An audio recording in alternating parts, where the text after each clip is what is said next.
Here's the bike. It's late at night. The reason I want to show you this right now, besides that dog that just started barking first time I turned the video. Shut up! Turn on the video.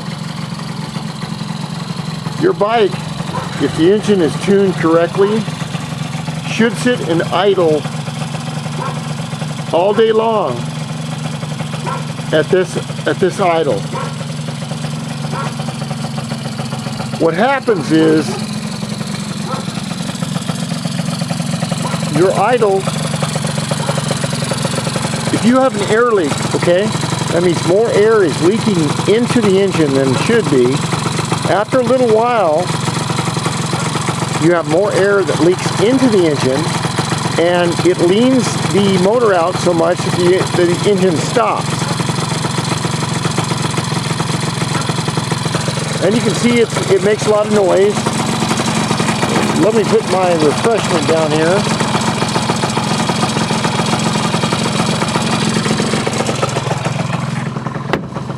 I'll let you hear what it sounds like. Doesn't that new cover look cool? Isn't that neat? So theoretically, if your engine is tuned right, if everything is set up, you have no leaks, it should idle like this all day long. And that little thing is driving me absolutely crazy. So,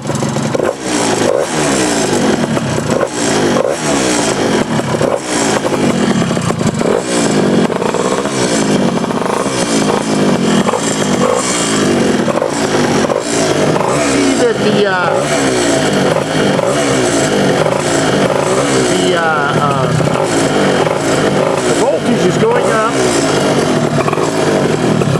right at about 190 or 200 degrees, right there. You should idle at about 180, but when you let off that throttle like that, it should idle. Okay, if it does not idle, it means you have an air leak. Things just drive me nuts. Now, I thought I had the 2 body panels ordered, and I'm going to have to send those other ones back and hopefully get the right ones. These big engines, they do make a lot of, they rattle a lot. That's all right. You know, that's half the fun in them. I think this weekend, you know, tomorrow's Friday, I'm going to take it out, but you can see how much you can see the pipe shaking so much, and you can see me in the reflection right there. Hey! Thanks a lot! Oh, whoops, that wasn't me. Excuse me.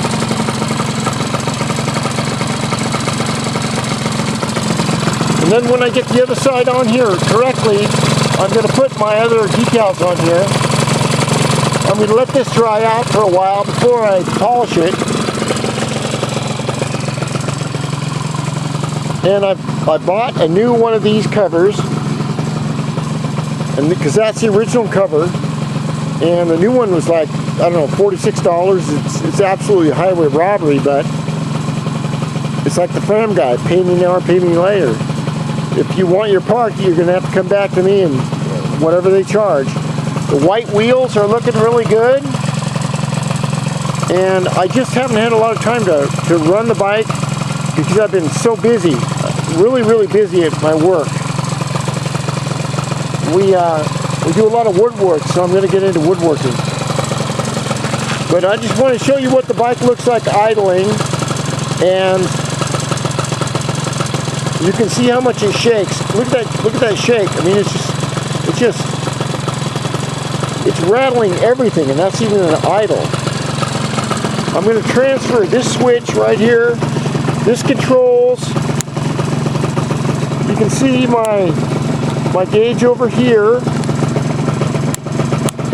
It controls all the lights up here, and it controls the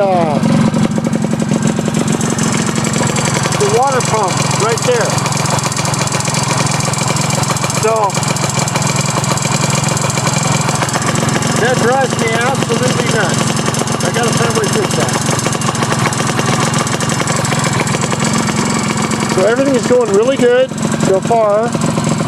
And of course, I've had a couple of these, so I won't be driving anywhere. I've gotten old and smart. When I was young, I said, fuck it. Screw the law. I am the law. So I'm really having fun with my DO, and I hope you like all the work I've done on it. It's just completed for the summer of 2014. I believe the next thing I'm going to do is nitrous. I'll have a switch down here to arm it, and I may use a switch like right here, this little tiny button here to hang on real tight and then push it. I'll turn it off. Turn that off. But the bike should idle. Remember, it's just an air pump. It should idle all day long like that. Whoops. Let me turn the lights off. It's really running well. I have to try my other Mikuni carburetor with the power valve. That's another thing I want to do. That's the fun thing about these bikes, is you can always try little things to make them go faster.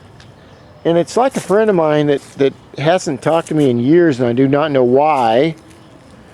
He's given me some really excellent advice. His name was Dave Toba from Hawaii, and he emailed me a couple times. This gentleman, even when I was first starting building the motors, he would even say, listen, I'll send you the Honda tools if you want to disassemble your motor. I mean, that's a lot of respect. It takes a lot of balls, and those parts are very expensive. So, you know, I thank him a lot. But the one thing he told me was that the one thing he really, really respected or liked about the bikes was that, oh, there's my cat, a real cat, was that it was so much fun learning about the bikes and learning everything that he could about the little deals. And he said that now that he knows, you know, a majority of a lot of it, it was really fun to learn and explore and learn new things about the bike. And I'm just want to thank him, Mr. Toba, and I believe that he owns an engine shop in Hawaii. I think it's Toba Tech Racing, or well, I think that's what it is, and I think he holds a whole bunch of records in eighth mile track racing with the Dios. I don't know. He's never told me that, but that's what I think. So he's one hell of an engine builder. Anyway, thank you, Mr. Toba. And if I ever happen to be in Hawaii, I'm going to stop by, sir, and I'm going to go out and buy a dinner at the best steak shop they got there. All right. Thank you, and rock on. Dios forever.